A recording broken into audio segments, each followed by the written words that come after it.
Conestee, how are ye? Welcome to the Candlelit Tales Podcast. My name is Aaron, and I'm about to be talking with my sister in DBS, which is Dublin Business School, business school, about mythology, mythic places with Russel Swanagon, a very interesting character who's come all the way over to Ireland to explore the mythic places. And you know what? He's a patron too.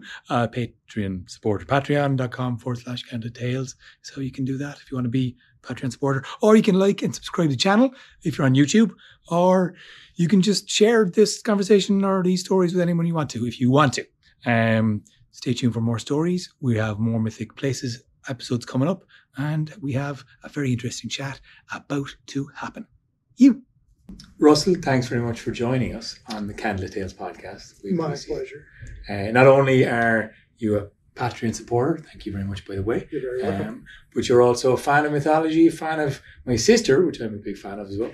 I guess you've incorporated storytelling into coming into Ireland. And well, I guess, do you want to tell us a little bit about your work and how you find stories and storytelling? Yes, I teach at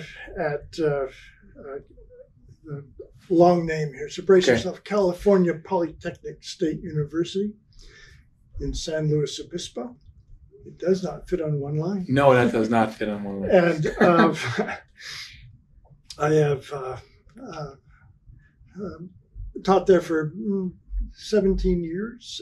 The storytelling class, amazingly enough, a technical university has a storytelling class. This is also why I kind of wanted to talk to you about it. It was like, okay, hang on. You see, it's technicians, like software developing. I remember when we first met actually in 2019, Russell, and you described yourself as being like alone in the wilderness of technology. Well, yeah. And not only that, our department, but to take away a little bit of the mystery, there's a very fine undergraduate teacher preparation program as part of this university. Nice. And that program, even to complicate things further, is in the College of Science and Math. So it's a very interesting place to be for a storyteller, where what I do is not well understood, but that's okay. I can empathize. I don't mind. So I teach in the undergraduate education program, and the course is designed for teachers. The subtitle of the storytelling course is called Modern Application of Traditional Oral Narrative. I know. Modern application for traditional oral narrative. Traditional oral narrative.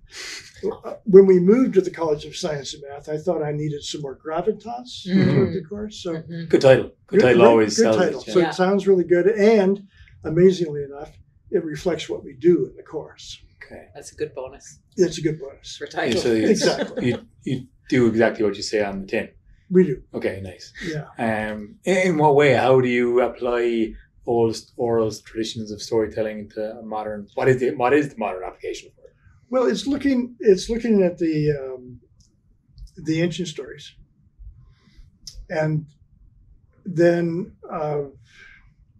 interpreting these stories in such a way that we bring them into the modern world, and then we imagine the way that they can be applied in pedagogy for delivering content in the classroom. And it sounds like I'm just going to break it down to mansplain this to me, please. What name of God do you mean by applying it into pedagogy? What does that what does it look like? Pedagogy is how you teach, are the tools with which you use to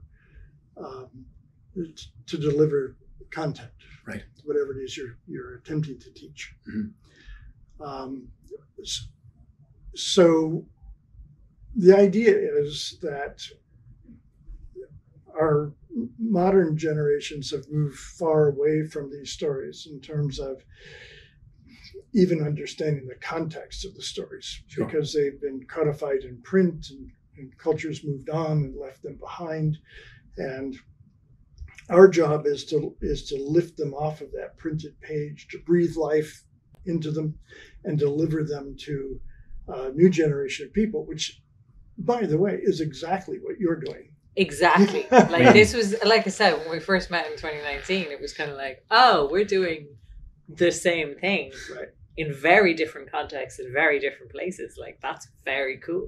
It's very cool. Very good. So lifting those off the page and then learning how to look at them in maybe an other than literal way. Of course. Right. So, our students, at least in the U.S., are trained to be very literal. Mm-hmm.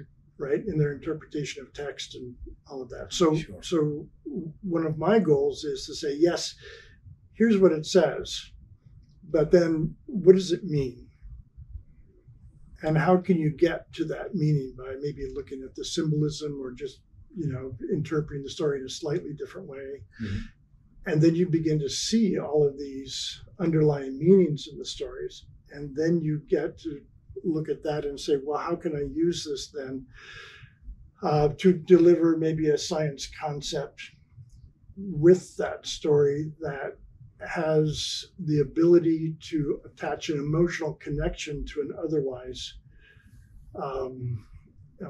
empirical concept, right? Which I know that. No, it's okay. But just like this, He's got a couple of. Aaron has a master's degree. Like, he's fine. He's keeping up. Yeah, don't worry about it. Okay. Not playing dumb. So I'm not playing dumb. I I'm like to break thinking things down for layman's No, I terms know you do. for our listeners and for me, Yeah. so I can repeat it back in my own way next time. Yeah. well, so here's how I work this course. Sure. Is, first of all, the essential question that we consider is why story? Mm-hmm. Here they are, storytelling class, College of Science and Math. I mean, what am I doing here? So we look at the role that storytelling plays in our lives every day. We start there. We start with the personal. Nice. Think about this. Think about the fact that, it might be 1:00 in the afternoon. How many stories have you told today? And the first thing I want to get across to the students is that they're all storytellers. Sure. Yeah. You're doing it organically. Every time someone asks you, how are you? And you just give them more than fine. Right. You're telling them some kind of a story. Right. This is what it means to be human. We cannot not tell stories. Can't get away from stories. It's literally how we understand things. So we start there. You're all storytellers. You may not consider yourself to be good storytellers, but that's irrelevant. We're not concerned about that. It's just a judgment. So then I have them begin to tell stories to each other in a very safe environment, but stories, personal stories, like stories of place. And stories of place figure in very strongly with what we do here, by the way. That's why we come here. And then we gradually move out from the personal to the more expanded. I give them an image, for example. I say, well, tell a story about this image. So the image is not theirs, but the story is. And that's just provoking creative thinking, really. Exactly. You're actually asking to fire new kind of neural connections so that people can actually think outside the prescribed box. And again, that's what taking things literally at face value is constantly. It's like, it's read on the page, it's this, deliver it, regurgitate it in a test, repeat it because you've learned it and you can show off that you can learn things straight now. Be really good at memorizing things and then immediately forget them afterwards. That's right. That's exactly right. So we may have 10 or 15 students having the same image. You're going to get 10 or 15 different stories. Totally different stories, yeah. So this is something I want to show them too, is that every story they tell is going to be filtered through their own experience. So we move further and further away from their personal. And the goal is to get to these traditional stories. Not only are they stories that are not theirs, but they may also be stories that have been so removed from our own cultural experience that they're outside of our culture now. We need to bring those back in. So gradually getting them to be imaginative about these things, to look at these things, to understand the context of the story when it was written down, and then to bring it forward into our modern lives. And I think a really valuable thing in that as well is that idea of understanding that we're always filtering through our own perspective. In a college of science and technology, there is no objective truth, because even the questions that we ask in science are filtered and deeply personal. And so the idea that there's this like pure empirical, this is what this is like, it's a lot more complicated than that. Which is not to say that the scientific method is not a good method. It's a good method, but like it's I think sometimes people forget about what the blind spots are, because we get so into this story of rationality and empiricism and like objectivity that we forget that there's no such thing as objectivity in the human experience. Right. It's not a thing that we can do. And what? like, It's so annoying, though. You know, because we think culturally we think you really want there to be. Yeah. We really want there to be. Yeah. But it's also that kind of thing of like, you know, you can get into. I always find it really funny when you see people arguing over the interpretation of a story. It's like, well, no, it's this. You can tell it's this because of X, Y, Z. No, it's that. You can tell it's that because of X, Y, Z. And it's like, my guy, it's a story. Dude. What was there was a film a couple of years ago, Inception, that ended on an ambiguity. Yeah. And it drove people absolutely crazy, because there was this whole thing about, is he in a dream? Is he in a dream or is he in reality? And the final shot is a spinning top. And if the top falls over, he's in reality. And if the top doesn't fall over, he's in a dream. And it closes on the top that hasn't fallen yet. And I think it was Christopher Nolan made it, but people went nuts looking for the real meaning of it. And he eventually said, lads, I didn't run out of film. The point of that is that it is ambiguous. But it was really interesting to me at the time, and it's still really interesting to me as an example of how in our kind of society where we are so locked into binaries and rationality and absolutes, that any kind of ambiguity really freaks people out.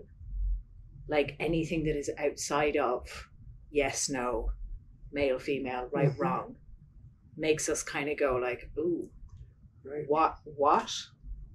Right. And a lot of people have a really negative reaction to that. I've always had a really positive reaction to that. I've always found the ambiguous stuff is the stuff where I go, ooh, bigger.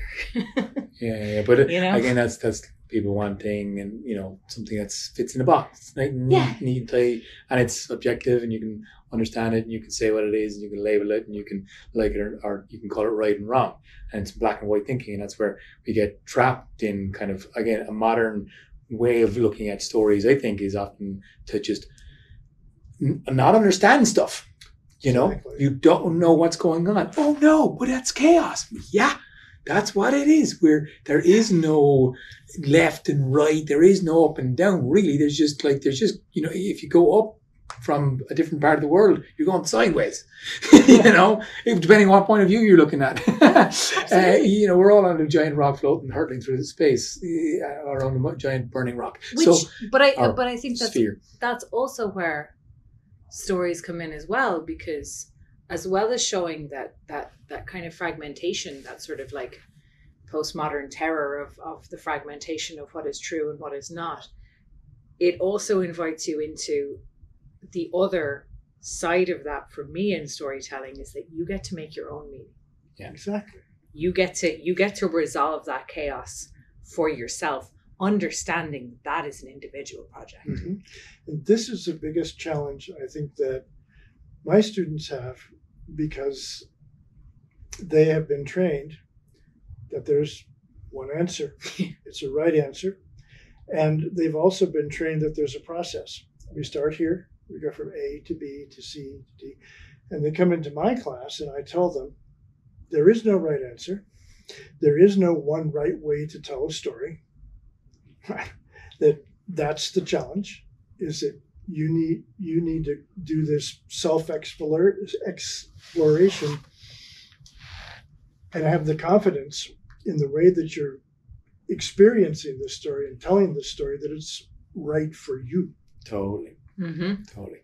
And that's the, where religion gets taken literally. You see it a lot, maybe in America, maybe across the world, but it's this. Yeah, you see it a lot here as well. You see it a lot here. Well, I think less so, but now. It depends where you are.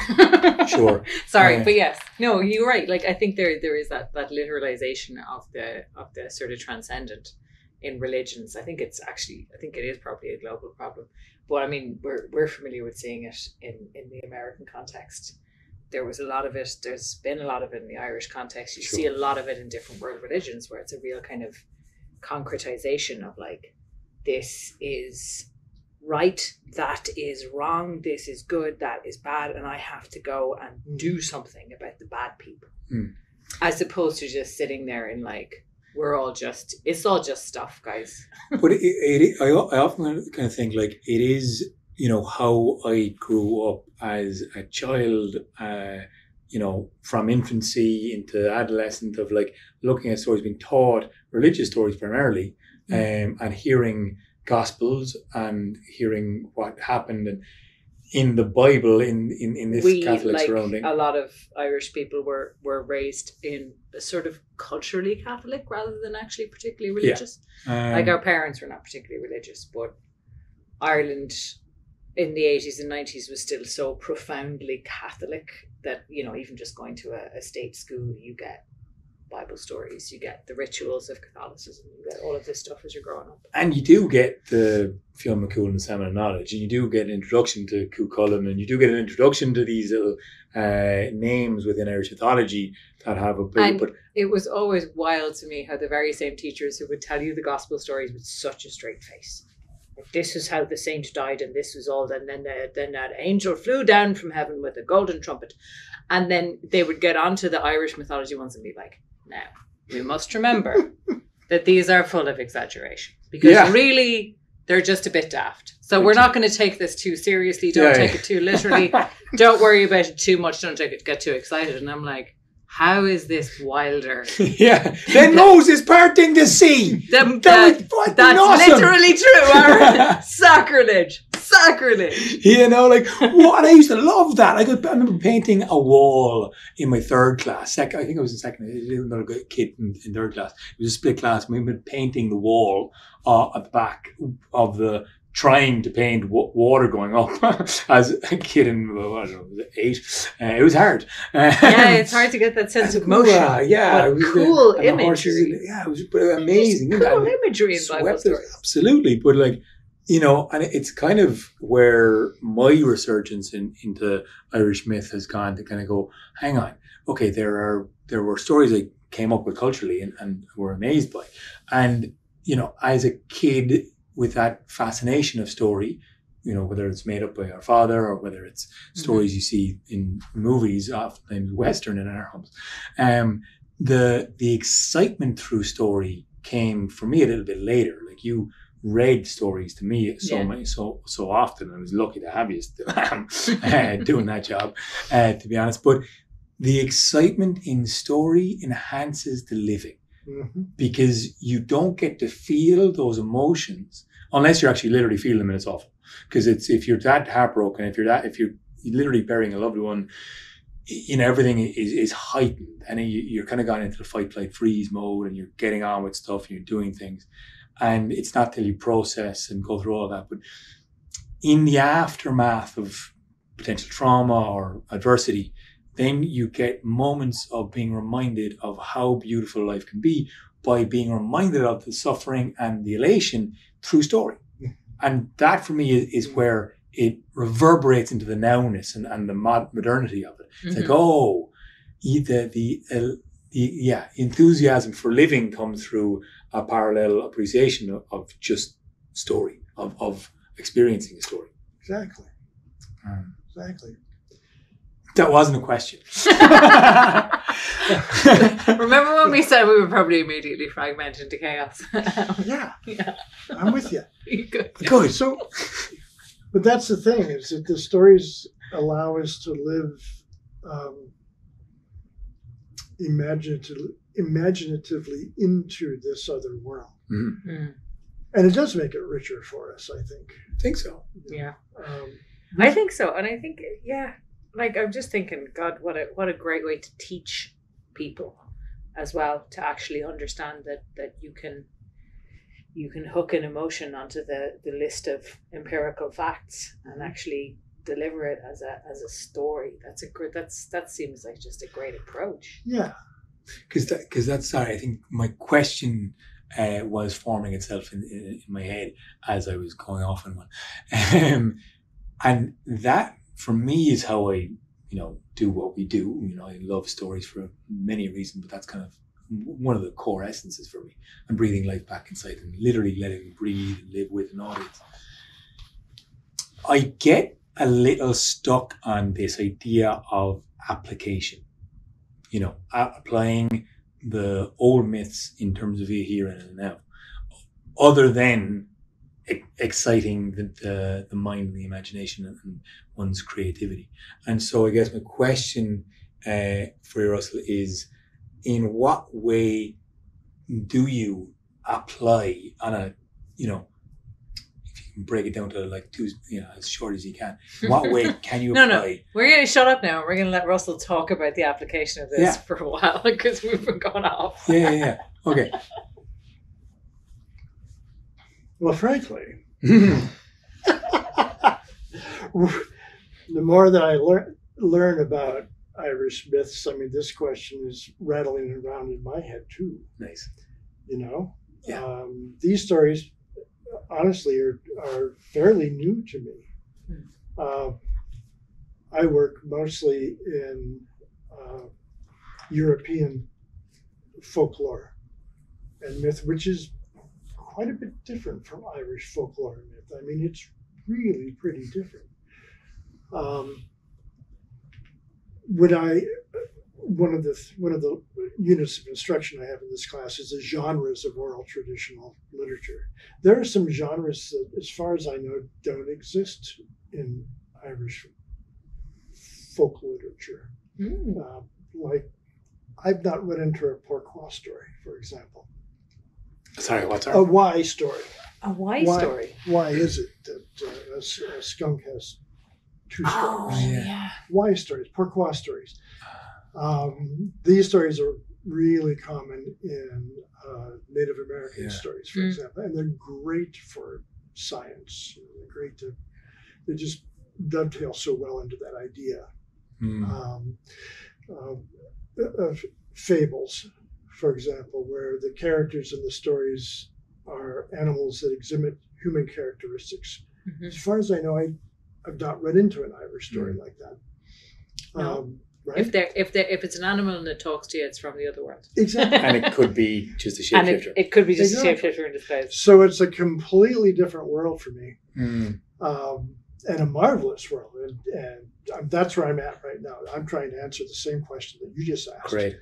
Well, it is the humdinger, right? Because It really is. yeah, Well, It this really is is. the thing. And yeah. what's rattling around in my head right now is the story of the swineherds, Oh yeah. right? And all of that shape-shifting, all of that, until they finally come down to these eels, and don't forget, they'll be back. You know? Yes. There's some marvelous attributes of the Irish myths that I'm so much there for you to chew on. You know. Yeah. So this is full disclosure. I mean, I didn't come here as an expert on Irish myth. As a matter of fact, I came here knowing almost nothing. Nice. And so that's why I don't teach the Irish myth and legends class. That's done here at DBS by two very fine professors, a professor of history and a professor of literature. And they approach the ton from literary perspective, how that story influenced Irish literature through time. And our history professor does it from obviously a historical perspective. How have these stories lived and been organic through historical perspective? And then they take those and they show how the stories influenced Irish culture, past and present. And that right there is a really fine application of these stories, is looking at them and how they influence culture and identity, both personal identity and cultural identity. This is an application right here. This is an application of those stories that you don't find in the U.S. We don't have, and that's our problem right now, I think, is that we are lacking a unifying story until somebody like that guy came in with a very off-the-wall unifying story, but a story that resonated with people, and they were willing to adopt that wholesale. So those stories have a different, here in Ireland, they have the function of unifying the culture to a greater or lesser extent. That I think is fascinating, and this is something that we look at. I take what they're doing in the Ancient Irish Myth and Legends class, and then I modify my course to teach them how to tell stories and why stories are important and why we want these, and what's lacking in our own culture. How do we find these unifying stories? How do we tell them to bring us together rather than divide, which is really interesting, because I feel like America, or at least white America, did for a long time have a unifying myth. And that was the shining city on the hill, and that was where everything is just. Which is fine if you're a white male. And then people, heterosexual white male. That's a good story. And then everybody else started going, hang on, we're left out of this story. Exactly. And that's, I think, where it started to fragment. Because that was a great story for a lot. That worked for a really long time. It did. So in terms of application of the story, this is what we're working with here. But also not a long time at all, because America it was only a couple of years. Yeah, that's true. In terms of how long these stories have actually lasted in Ireland. Yeah. America is still barely a toddler. That's a blink. So true enough, isn't it? That's true. Which is interesting as well in terms of, what we're talking about in terms of the unifying power of stories. But we've often remarked on how different these stories are depending on where you go. Yeah. So Balor of the Evil Eye is evil, except in Donegal, where he's a hero, because he's from Donegal. Oh, interesting. If you are in Cooley, Cuchulainn is the hero. If you are in Rathcrogan, Maeve is the hero. The Táin is her heroic journey to win back her power as the queen. And you go to Rathcrogan and you see all of how she was a goddess as well. Oh yeah, and we were there recently. So there's a really interesting thing here in that we are telling the same stories, but we are still and always have told them from different perspectives at the same time. And I think listened to different perspectives on them. Or I think we are now. I think that was kind of part of, because Ireland was also for a long time is massively tribal. And still is massively tribal. It still is. And that's, stories can bring us together and unify us, and can massively divide us and polarize us. And very you easily. Get the wild thing, like when we were up in Belfast last weekend, of the fact that the symbol of Cuchulainn is used by both unionists and nationalists, and it is. Yeah. It's wild. It's wild that nobody's kind of gone, wait a minute, maybe we should shake hands about this guy that we both like. It's 2022. In 1922, it was Civil War just about kick off, or had just kicked off, and it was the messiest time in Irish politics. And you're either Michael Collins or you're De Valera, and that was the most divisive kind of part of our last 100 years. Weirdly, I think most people, I would be very curious, actually, most Irish people listening to this, if they still know which side their family was largely on.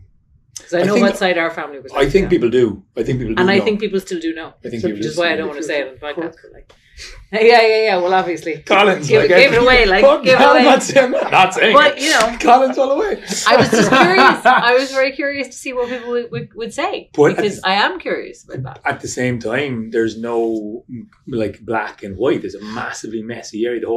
It's massively messy. Thing was messy. It was all messy. It was all incredibly messy, and it was all extremely human and messed up. And oof.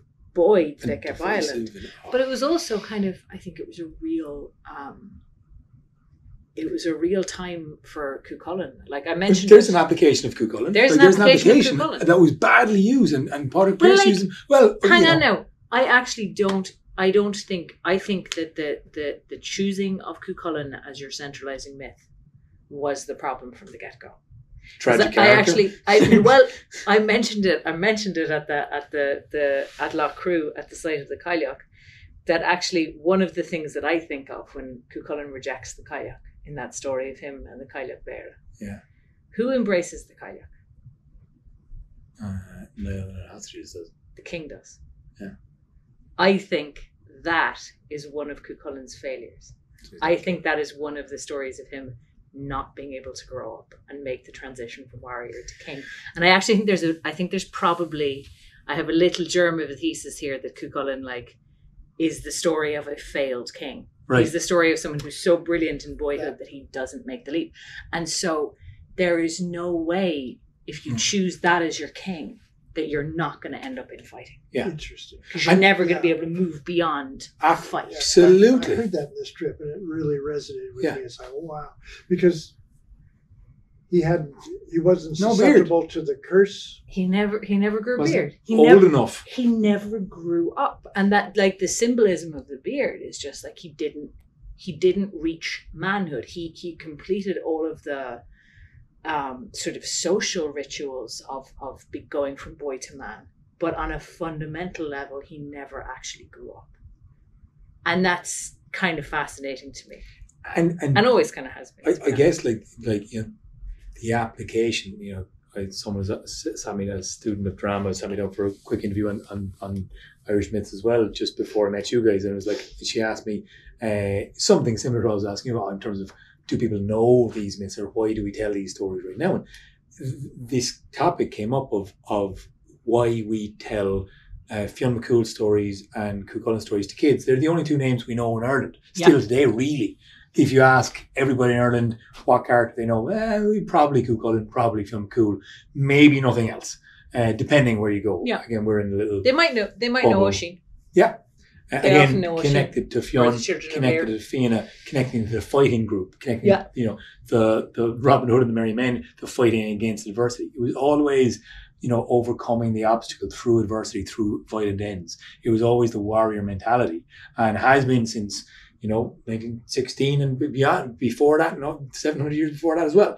Always overcome through adversity, fight the opposition, and what's next? Don't know, but we'll get that first, right? And after doing that, then what do you do? Well, you're going to keep on butting heads if you're stuck in that archetype. Yeah. And there is no model. There's no other thing to apply in terms of lateral thinking, in terms of negotiation, in terms of tactics and cunning. Although you don't in Kerry, you might say. Well, it's also the kind of thing of, I think on a symbolic level we have things so wrong in Ireland. Having our government at the seat of wealth is the wrong move. In the breakdown of our provinces, this is the province of wealth and plenty. It is not the province of kingship. It is not the province of leadership. That's actually that's interesting. So we've got it all mixed up, because this is the province that was first colonized, because it was always was the richest and the most fertile land and the best, of everything. So it was the first place to be colonized. It is now the seat of our government, kind of by inherited tradition, because the last thing that any colonizing country does when it leaves a colonized country to its independence is rob them on the way out and empty the coffers. So listen, that was not just here. That was everywhere in the world that happened. That's the just robbing you on the way out the door. Yeah. It's probably still happening. And arming you. So you fight amongst us. Fight amongst yourselves there, We'll lads. take your money and give you a lot of weapons. Yeah, Good luck. absolutely. We'll negotiate a trade deal there now when you're properly on your knees. There are all kinds of things that I think are just kind of slightly askew from the point of view of, you know, how we are approaching things. Because you can't really, I might sound like I'm totally contradicting myself now, but you unfortunately, as much as there's a kind of a romantic impulse to go, well, this is how it should be, let's wipe this slate clean and do it right. You can't do that because there's people on the slate and you can't wipe it clean because it's full of people, and you're like, any of those kinds of myths of purity and of, you know, getting back to the way things were in the perfect old days. They always make me a little bit squirmy. Sure. They always make me very nervous because there's usually somebody at the back of it being like, that person doesn't count, and that person doesn't count, and that person doesn't count. You know, and let's just those ones, and then we'll get back to the good old days. You know what I mean? Yeah, and again, the good old days. Like, what the fuck is that? Real good for some people. Sure. Yeah, there was no good old days, guy. You know, really. And like, there was just prosperity at times for some and not for others, and different levels. Actually, also, that's a good point, because it wasn't really good. Because how good is it if you're repressed and not allowed to show any emotion that might take you outside of what is acceptable? Like the rigidity of structure around people who are at the top is you know, also damaging.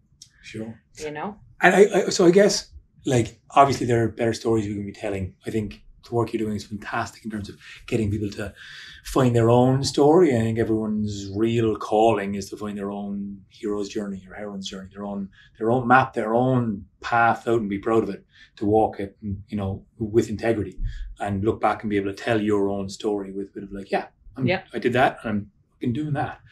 Now, or I did that and it was the wrong move, and I acknowledge it now. yeah, but like, you know, it's part of your story. It's part of your story too. Yes, of course. And I learned from that not to be a dickhead. Yeah, and you know, using stories, whether they're myths or folktales or legends, or you know, books, authors, people you aspire to kind of like help you along that way, is, you know, a part of the creative process.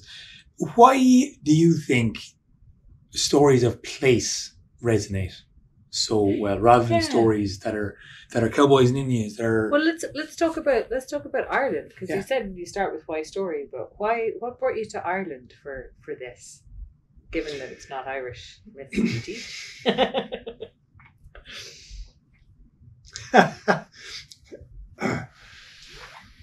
Well, I think Ireland is a place where you can have a conversation like this. Sure. Yeah. This is where. Good answer.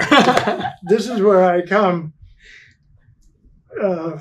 to be with people that understand where I'm coming from, and it's very sustaining, but. It would be rare well, this is probably not true. There are pockets especially in the South of the United States, I think, where stories are still ancillary, if not central, to the cultures. But most places, I think, especially in California, I mean, we just have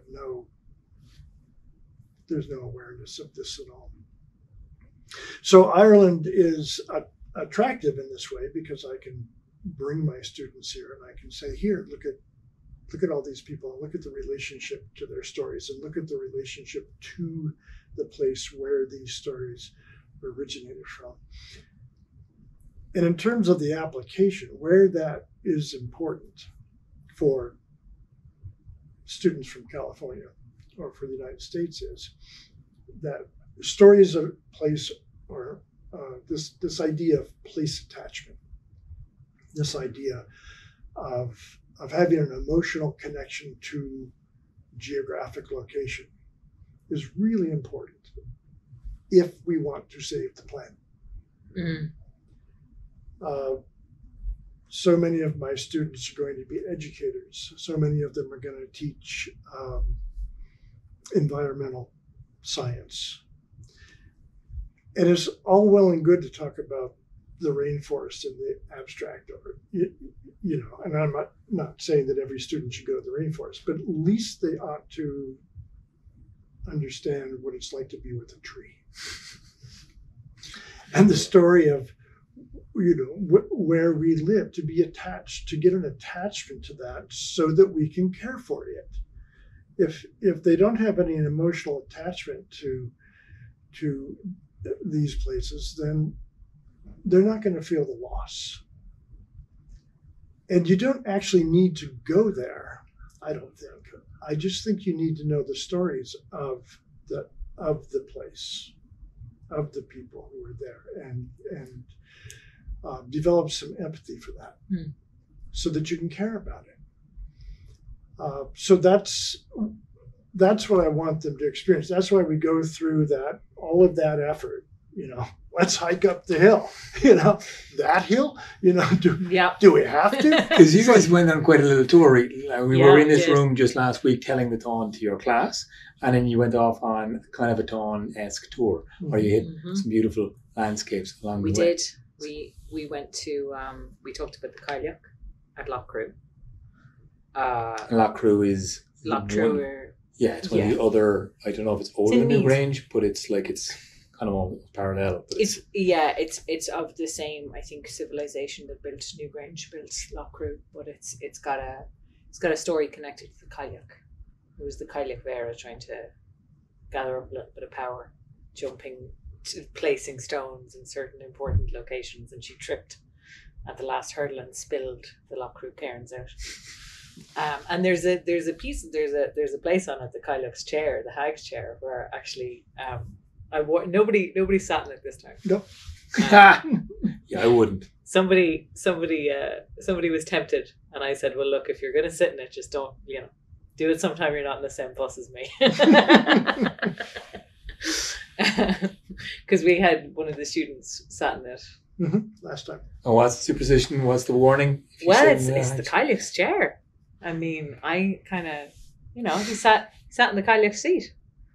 It's hers. Yeah, I would do it. I remember saying to him that he should be careful, because she's known to snatch young men, particularly. So how much bad luck did I have? It is interesting that that weekend. Uh-huh. he got pulled up on stage at a show in Belfast, and he tripped. Oh. He was jumping over the broom and he tripped. So everyone was kind of like, "Oh, it's because he sat in the car." And he was our only man. He was. Yeah. Similar trend this time round, I noticed. Room full of women and one guy. Very interesting. Very interesting. There's one guy. One brave young man. Mm-hmm. One Finton. Is that just your classes that have that mix, or is it? About half of our students are made up from my major, but then the other half are from all over the university, disciplines from all over that are curious about what we're doing enough to sign up for the trip. Nice. Sorry, go ahead. And I think traditionally or statistically, women are more likely to engage in study abroad programs than men.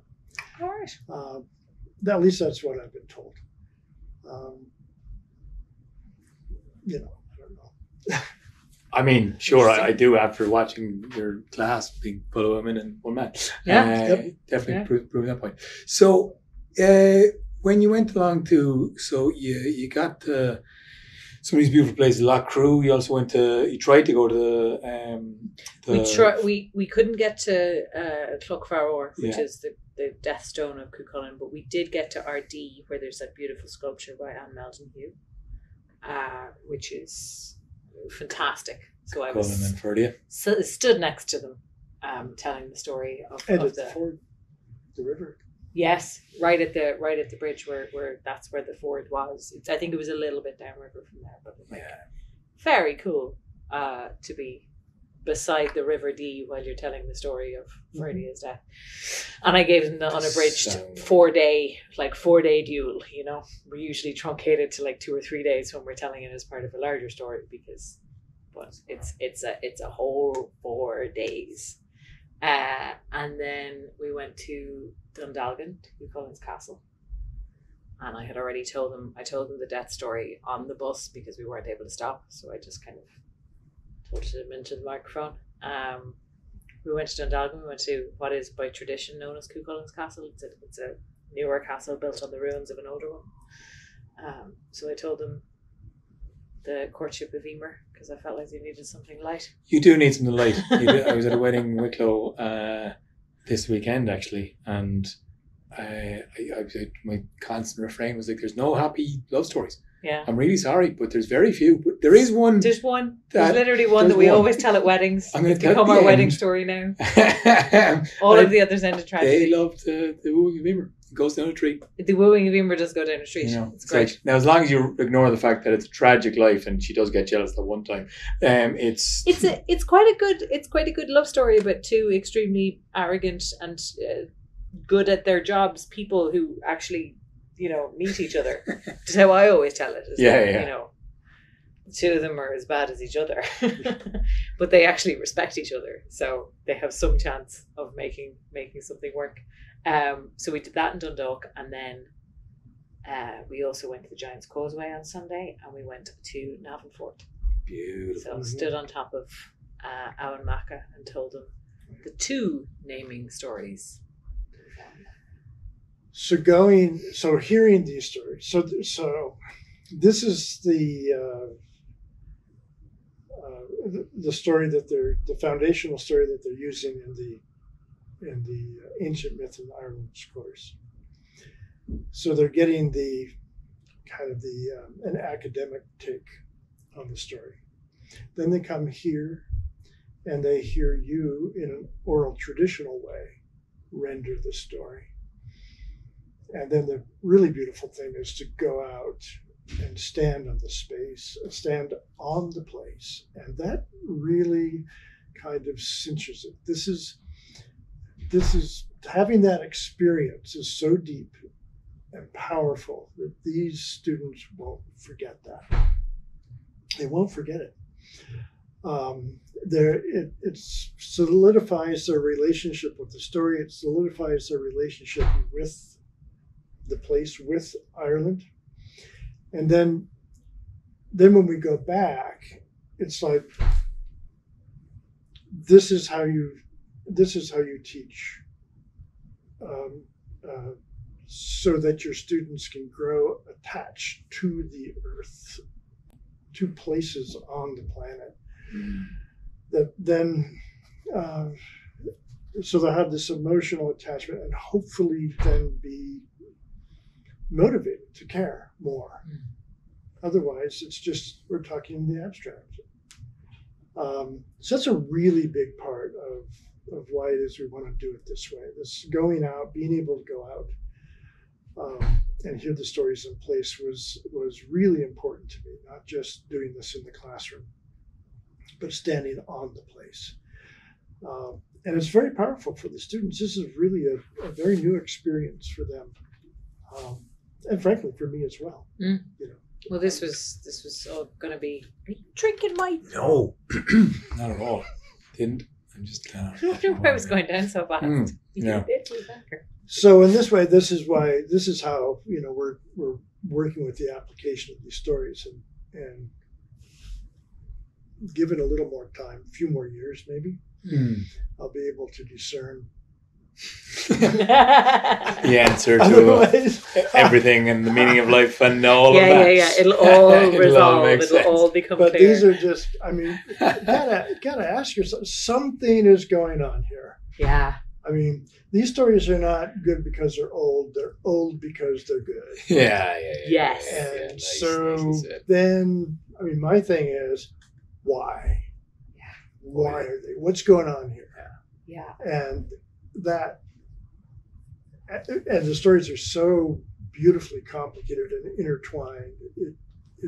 it's a marvelous, for me, it's been a marvelous adventure to learn more about these stories. I mean, you did a longer version of the story here, which was a real gift for me because I saw how a lot of the puzzle pieces fit.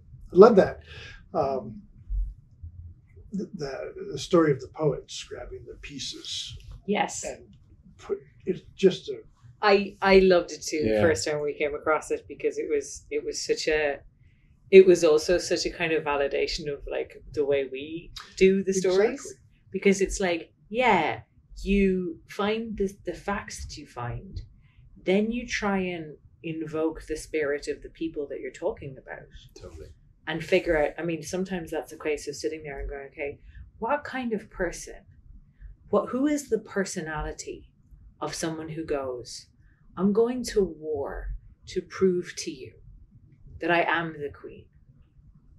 I need to go to war to prove that to you. What is that person like? That makes sense. And you kind of invoke, like that to me is like invoking the ghost of Fergus McRoy. Mm-hmm. And then you just kind of listen to what actually happens then. How does that then resolve into a clearer picture? Yeah, it's always been a nice way. And we started off, I think the very first time we put in a stage production together of the Shadows of the Dawn, we had the shadow puppetry behind, but we started it with an introduction on that kind of Senchon Thorpe-Page story, going off sending off all the poets all over Ireland to find what was the story, because everyone had a bit. It was scattered to the four winds. So how do we get it all together?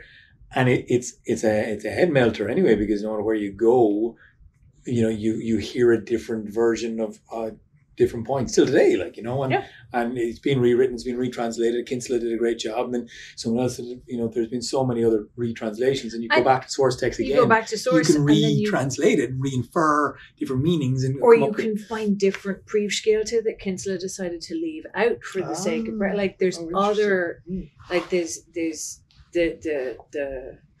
I feel like every person who comes to that text or who comes to the Tawn as a myth, there's a whole lot of unpicking that you have to do as well. So we have it truncated down to like a nice solid hour-ish, but like take that flow, to keep that.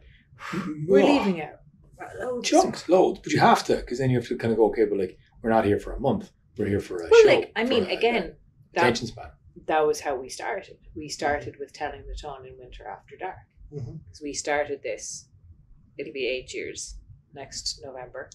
But we started it as, Monday nights in the pub upstairs in the little parlour bar.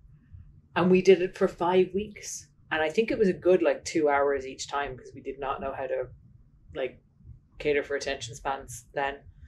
But we did it, we started with it at 10 hours. Really. And you did a piece each week. We did a piece of it each week. We each took a piece each week. And I was learning it. I was learning it too. Yeah. I mean, the two of us were learning it. You were learning it more from scratch than I was. And that was the beginning of this, because we kind of did that to just see what would happen. And I think we've talked about this before. We had 12 people at the first one, most of whhom we knew, and the only 2 people we didn't actually personally know and hadn't asked to come. And then week by week it got bigger and bigger and bigger. And the final week, there were people standing on the stairwell, dead silent, listening intently. And the room was packed. You couldn't get any more people in. And that was when we were like, okay, something's happening here. We should do this. And that's the origin story of Candlelit Tales, is we threw that out, we threw that up against the wall. We threw other things up against the wall around the same time. We've done a couple of other projects together to see what would stick, and that stuck like nothing. Yeah.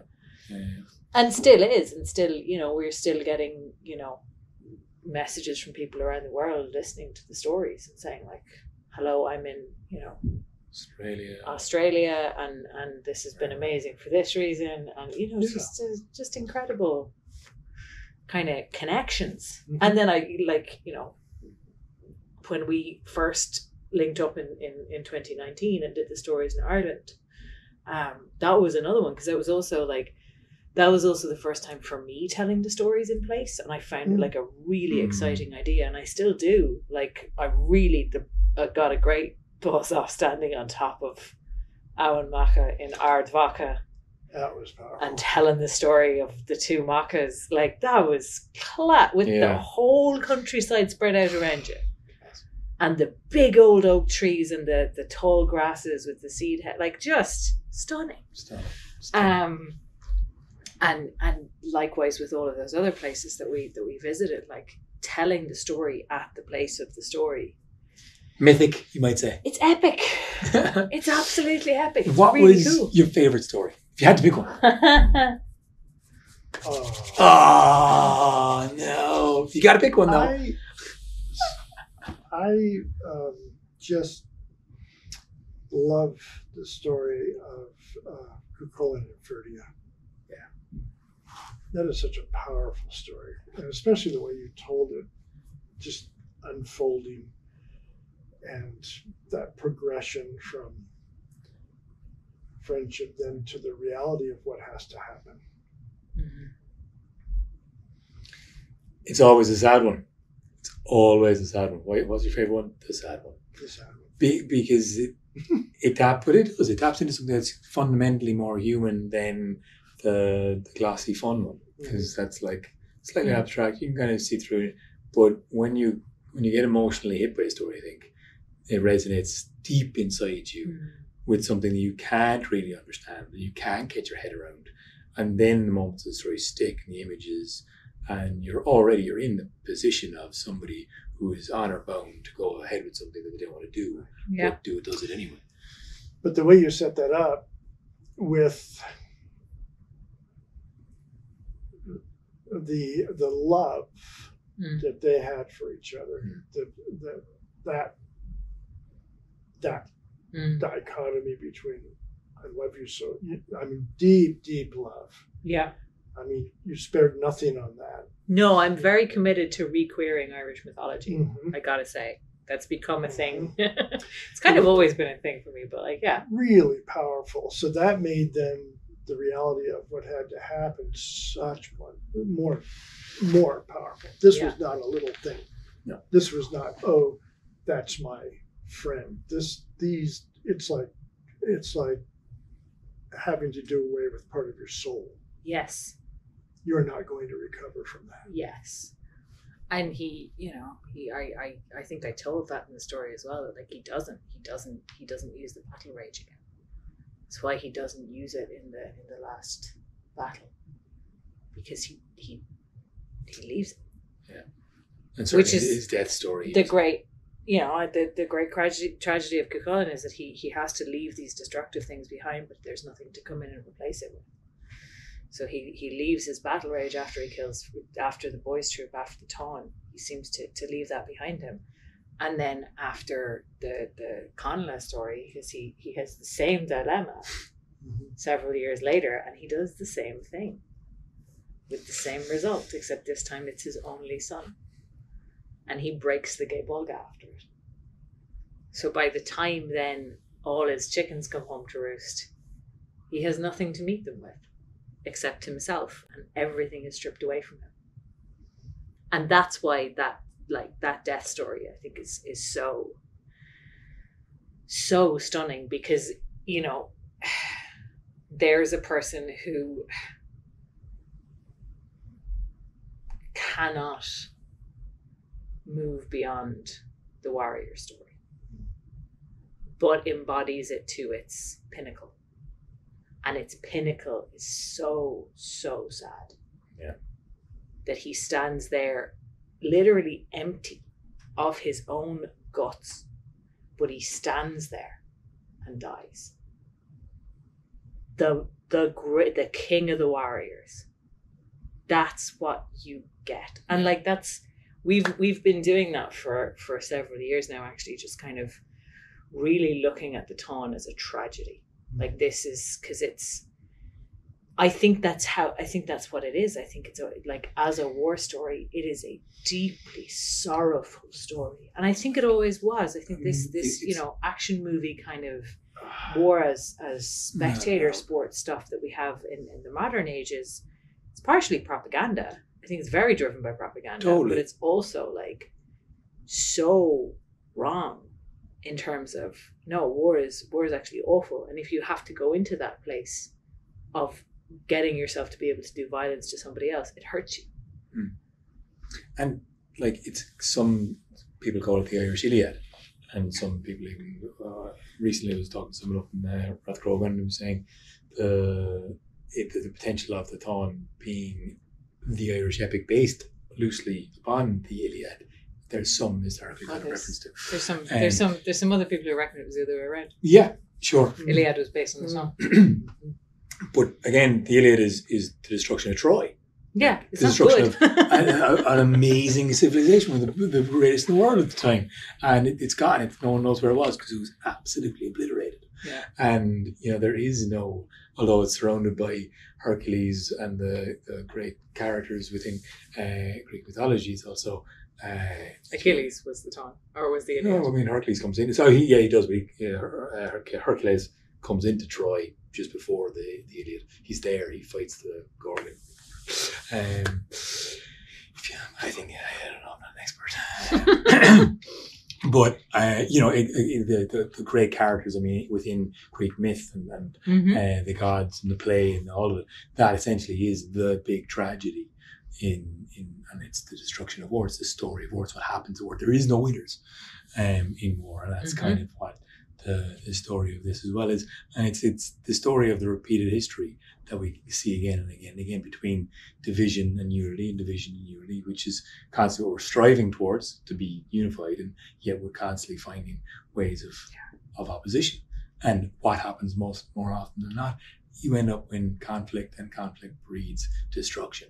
And unity itself can be destructive because, as we were talking about earlier, like unifying mythology, if your unifying mythology excludes people, then it's not actually unifying at all. It's divisive. So that whole thing of like trying to unify people is like, I think there's a huge, huge potential for unity in the acknowledgement of diversity and the acknowledgement of different perspectives and the kind of ability to validate different perspectives. I think that's where you actually get the deeper unity, is in not striving for it and in like actually letting go of an attempt at it. Because for me anyway, in my experience, the more in myself I am, the more connected I can be.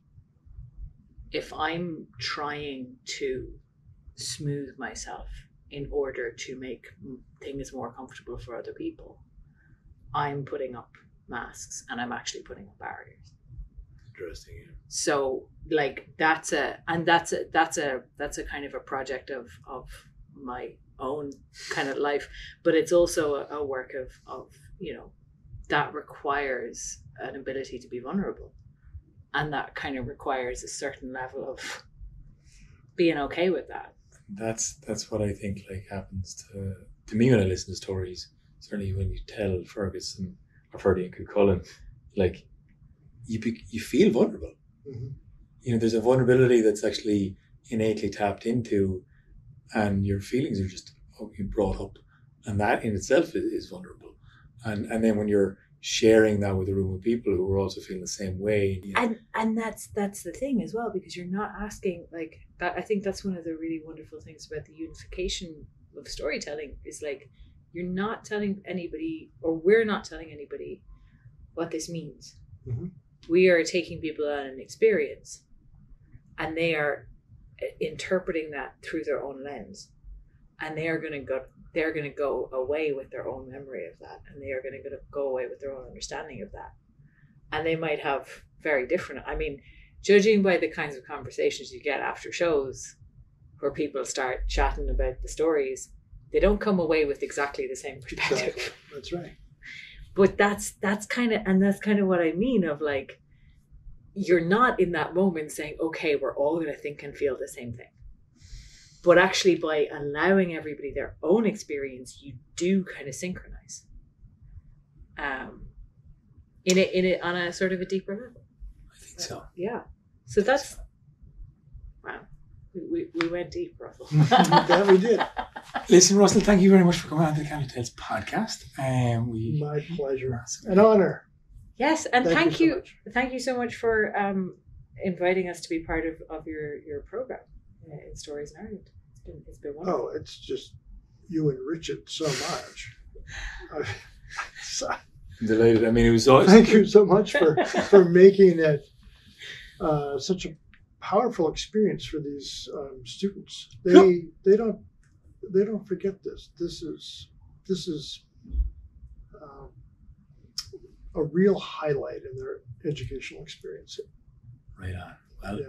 that's always what I aspired to be, a highlight in somebody's academic experience. That's right. That's right. Isn't that You're what right. You don't start to be a highlight. Yeah, that's what we're striving You're for, a right? highlight. Yeah, highlight. I'll just take a highlight. All right. Thanks a million, Russell. Thank you.